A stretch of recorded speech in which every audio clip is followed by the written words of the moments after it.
Good morning students. हम हमारी MA final की फ़िलासफ़ी की क्लास में approaches to western philosophy paper पढ़ रहे हैं। पिछली क्लास में हमने हमारी जो सी यूनिट है उसका जो टॉपिक है उपयोगितावाद शुरू किया था और हमने उपयोगितावाद की परिभाषा और उसकी कुछ विशेषताएं जानी थी। आज हम उसी को कंटिन्यू करेंगे और उपयोगितावाद का एक दार्शनिक जो हमारे सिलेबस में है चार्ल्स सैंडर्स पर्स, उसका इंट्रोडक्शन भी देखेंगे।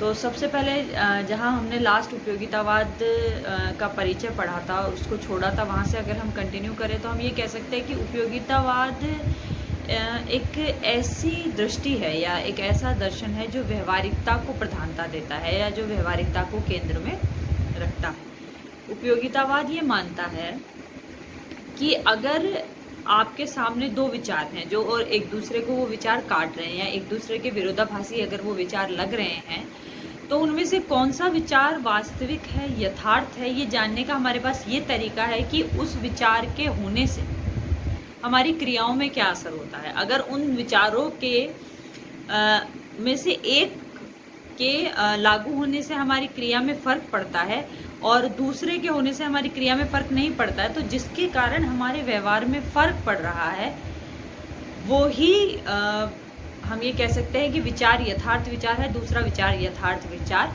नहीं है। मतलब ऐसे बहुत सारे विचार होते हैं जो सिर्फ वैचारिक स्तर पर उनकी सत्ता होती है, लेकिन उनकी वजह से हमारे व्यवहार में अगर किसी तरीके का असर नहीं है तो उपयोगितावाद के हिसाब से वो सत्य नहीं है, उपयोगितावाद के हिसाब से वो यथार्थ नहीं है, या हम ये कह सकते हैं वो वास्तविक नहीं है।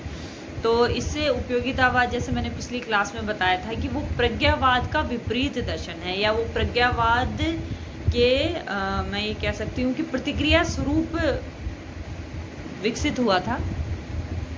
तो इसी प्रतिक्रिया का ही नतीजा ये है कि वो आदर्शवाद के या प्रज्ञावाद के या एक तरीके से कहते हैं जो एक्सट्रीम बुद्धिवाद है उसकी आलोचना करता है कि उसके कुछ विचार ऐसे हैं जो सिर्फ परिकल्पना जैसे हैं, उनका वास्तविकता से कोई लेना देना नहीं है। ये जो उपयोगितावादी दृष्टि को एक पेपेनी करके इटालियन फिलोसोफर हैं, उपयोगितावाद के ही फिलोसोफर हैं, उन्होंने समझाया है। उसे पेपेनी का गलियारा सिद्धांत के नाम से जाना जाता है। पेपेनी ये कहता है कि उपयोगितावाद को हम इस तरह समझ सकते हैं कि मान लीजिए कोई होटल है और उस होटल में एक गलियारा है।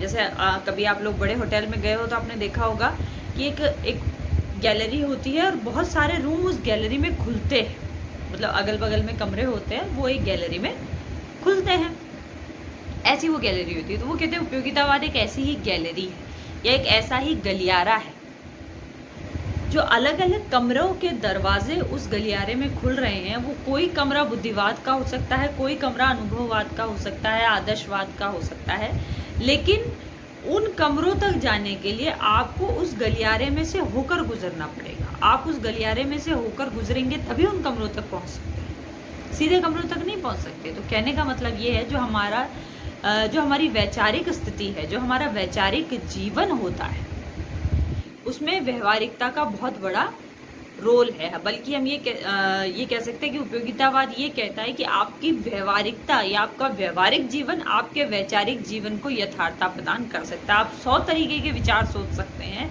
लेकिन उनमें से यथार्थ वही होगा जो आपके व्यवहार में, आपकी क्रियाओं में कोई फर्क ला सके। अब हम हमारे सिलेबस में जो चार्ल्स सैंडर्स पर्स पहले उपयोगितावादी दार्शनिक है उन पर बात करेंगे। जैसे मैंने पहले बताया कि चार्ल्स सैंडर्स पर्स अपने आप को उपयोगितावादी दार्शनिक कहलाना पसंद नहीं करते। मैंने बताया इस उपयोगितावाद को प्रयोजनवाद भी कहा जाता है, इसको व्यवहारवाद भी कहा जाता है। तो अपने आप को बाकी उपयोगितावादियों से अलग दिखाने के लिए पर्स ने अपने सिद्धांत को प्रैग्मेटिसिज्म कहा, मतलब व्यवहारवादितावाद। अब चार्ल्स सैंडर्स पर्स अपने एक तरीके से अपने व्यवहारवादितावाद दर्शन, एक तरीके से प्रैग्मेटिज्म से जुड़े हुए दर्शन को शुरू करते हैं। वैचारिक जो हमारी स्थिति है उसमें दो पड़ाव होते हैं, एक जहाँ से हमारा विचार प्रारंभ होता है, एक जहाँ विचार जाकर एक तरीके से हम किसी हम ये कह दें कि हम घर से निकले और कहीं पहुँचे, ऐसी स्थिति में हमारी वैचारिक स्थिति होती है। तो जहाँ से विचार का प्रारंभ होता है उसे पर्स ने संशय कहा, और उस वैचारिक प्रक्रिया का जो लक्ष्य है, उस वैचारिक प्रक्रिया का लक्ष्य है किसी विश्वास की स्थापना करना, वो उसका लक्ष्य हो गया। अगर हम हमारी भाषा में बोलें तो इसे कहेंगे अन्वेषण की प्रक्रिया। पर्स ये कहता है कि हमारे वैचारिक जीवन में एक अन्वेषण की प्रक्रिया होती है जो संशय से शुरू होती है और जिसका लक्ष्य होता है विश्वास की स्थापना। ये संशय और विश्वास एक दूसरे से विपरीत हैं, लेकिन विरोधाभासी नहीं है। एक तरीके से ये ज़रूर हम कह सकते हैं कि एक रेखा है जिसके इस छोर पर संशय है और उस छोर पर विश्वास है। यहाँ से विचार प्रारंभ होता है और इस यात्रा को तय करके वो एक तरीके से हम ये कह सकते हैं विश्वास तक पहुँचता है। हर वैचारिक जो हम ये कह सकते हैं विचार का लक्ष्य होता है किसी विश्वास की स्थापना करना। हम क्यों सोचते हैं? क्योंकि हमें कोई डिसीजन लेना होता है, उस डिसीजन तक हमको पहुंचना होता है, और उस डिसीजन तक पहुंचाने का काम करता है संशय। तो अभी हम ये जानने की कोशिश करें कि संशय होता क्या है, और अगर संशय किस तरीके से हमारे व्यवहार में या हमारी क्रियाओं में बदलाव लाता है, या सच में हमारी क्रियाओं को शुरू ही करता है, ये भी कह सकते हैं। तो संशय की स्थिति एक ऐसी स्थिति होती है जिसमें व्यक्ति क्षोभ में रहता है, उद्विग्न रहता है, आत्मसंघर्ष की स्थिति में होता है, और इस तरीके की मानसिक अवस्था उसकी होती है। क्यों होती है? क्योंकि संशय की अवस्था में वो कुछ जानना चाहता है, ठीक, कोई प्रश्न है जिसका उत्तर वो खोजना चाहता है। इस प्रश्न के उत्तर को खोजने के लिए जो क्षोभ पैदा होता है, एक स्थिति वो है। अब वो उसी क्षोभ में रहना नहीं चाहता, उसमें एक उत्तेजना होती है कि वो उस क्षोभ से मुक्ति पाना चाहता है, क्योंकि वो बेचैन है।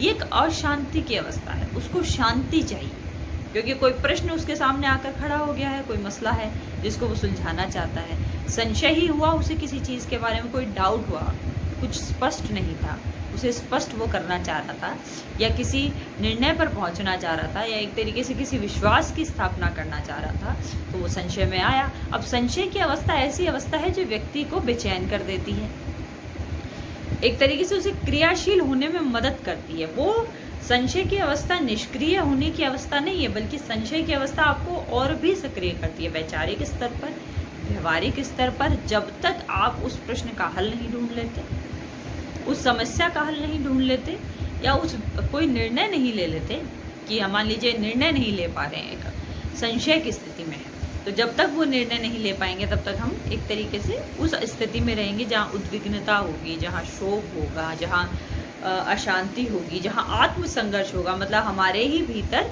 एक पक्ष सकारात्मक होगा, एक पक्ष नकारात्मक होगा, और वो आपस में एक दूसरे से जूझते रहेंगे। इस तरीके से बात भी कही गई कि जो मानवीय बुद्धि होती है वो विकल्पात्मक होती है, हमेशा उसमें विकल्प चलते रहते हैं, ठीक है।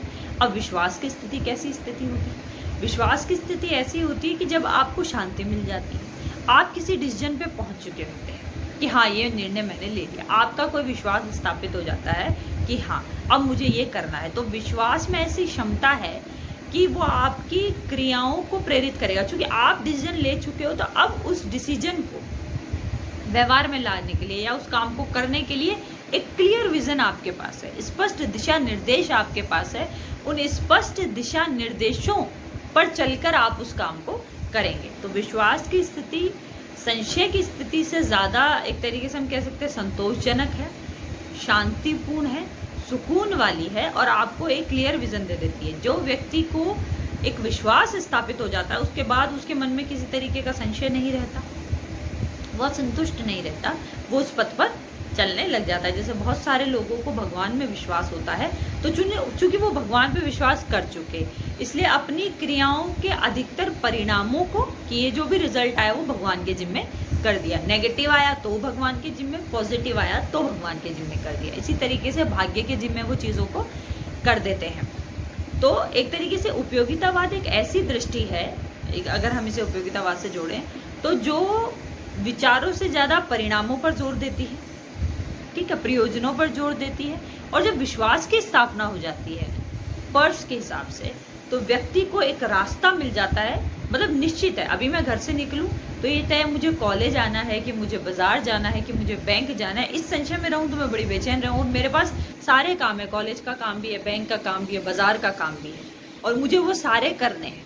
लेकिन अगर मुझे तय हो कि मेरे को पहले कॉलेज का काम करना है, फिर बैंक का काम करके फिर बाजार का काम करना है, तो ये विश्वास है मुझे स्थापित हो गया कि मेरी प्रायोरिटी ये है, मुझे इसके हिसाब से कार्य करना है। तो अब हमने ये देखा कि पर्स ये बताने की कोशिश कर रहा है कि आपकी जो विचारों की अन्वेषण प्रक्रिया वो कहाँ से शुरू होकर कहाँ खत्म होती है। अब ये बताने का लक्ष्य पर्स का क्या था, इसको हम नेक्स्ट क्लास में देखेंगे कि वो क्यों इस विश्वास और संशय की बात करता है, क्यों वो इस विचार के अन्वेषण की प्रक्रिया की बात करता है। ये हम नेक्स्ट क्लास में देखेंगे। थैंक्स।